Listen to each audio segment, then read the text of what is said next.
السلام علیکم ورحمۃ اللہ وبرکاتہ۔ ایک بہن کہتی ہے میری عمر 30 سال ہے۔ غالباً اس نے 30 سال اپنی عمر بتائی، اور میں نے اپنے پستان جو ان سے ہے، اور میں شادی شدہ ہوں۔ ذرا بات کو دھیان سے سماعت فرمائیے گا، یہ کوئی قصے کہانی نہیں ہوتی ہے، یہ ایک جو قیمتی باتیں ہوتی جو آپ کو بتانا ضروری ہے۔ بہت سارے لوگوں کو پتا ہوگا، وہ کہیں گے یار ہمیں تو پتا ہے، ہم کیا کریں۔ یقین مانے کئی لوگوں کو نہیں پتا اس بات کا، کئی لوگوں کو نہیں پتا، اور وہ یہ کام کر رہے ہیں۔ ایسا لوگ کام کر رہے ہوتے ہیں، کوئی میاں لڑکا لڑکی آپس میں نکاح کر لیا، نہ کوئی گواہ بیٹھے اور آپس میں زنا کر رہے ہیں۔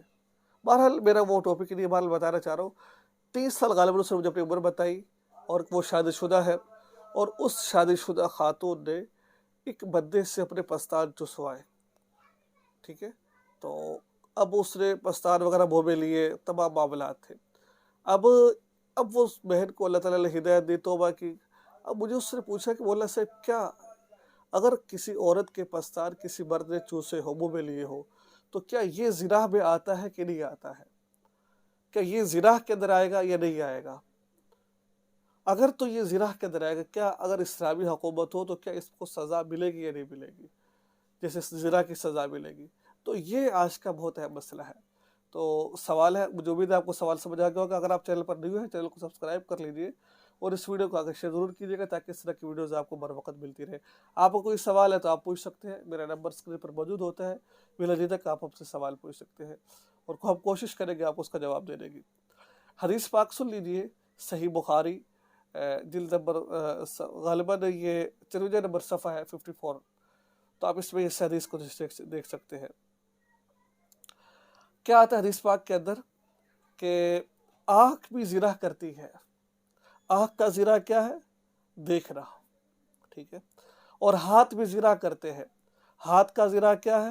پکڑنا، کسی کو چھونا، ٹھیک ہے۔ اور زبان کا زنا بولنا ہے، اور کان کا زنا سننا ہے، منہ کا زنا بوسہ دینا ہے، اور پاؤں کا زنا چلنا ہے، ٹھیک ہے۔ اب اس حدیث سے معلوم ہوا کہ کسی عورت کو چھونا، بوسہ لینا دینا، ٹھیک ہے، اس کے پستان چوسنا، اس کی کس کرنا، اس کے ساتھ گلے لگنا، یہ سب زنا کے اندر آتا ہے۔ لیکن ایک زنا ہوتا ہے حقیقتاً زنا ہوتا ہے، جیسا کہ وہ حقیقتاً زنا کیا ہوتا ہے؟ جیسے کہ ایک جو میاں بیوی کا ازواجی تعلق ہوتا ہے، اس تعلق کو اگر غیر مرد قائم کرے وہ زنا کہلاتا ہے، حقیقتاً زنا وہ ہوتا ہے۔ جیسے اللہ قرآن پاک میں ارشاد فرماتے ہیں والذین هم لفروجهم حافظون الا على ازواجهم او ما ملكت ايمانهم فانهم غیر ملومین فمن ابتغى وراء ذلك فاولئک هم العادون۔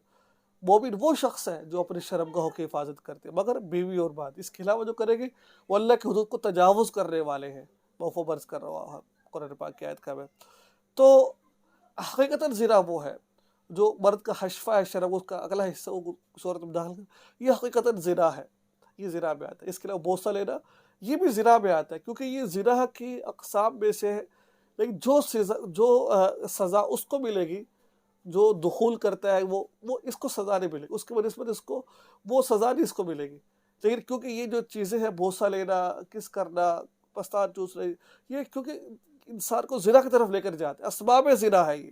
اب ذرا آپ دیکھیں نا، آپ کسی عورت کا بوسہ لیتے ہیں، آپ کا دل چاہے گا یار چلو آگے کرے، آگے کرتے کرتے انسان زنا ہی کر لیتا ہے۔ تو یہ اسباب، ان چیزوں کو اللہ کے نبی نے زنا کہا گیا ہے، کہا ہے، لیکن اس کے بنسبت اس کا کم درجہ ہے اس کا۔ تو بہرحال کم ہو یا زیادہ ہو، غذا زنا زنا ہی ہوتا ہے۔ اللہ تعالیٰ سے دعا ہے اللہ تعالیٰ آپ سب کو عمل کی توفیق عطا فرمائے۔ دعا میں یاد رکھیے، چینل کو سبسکرائب کر لیجیے، اور اس ویڈیو کو آگے سے ضرور کیجیے۔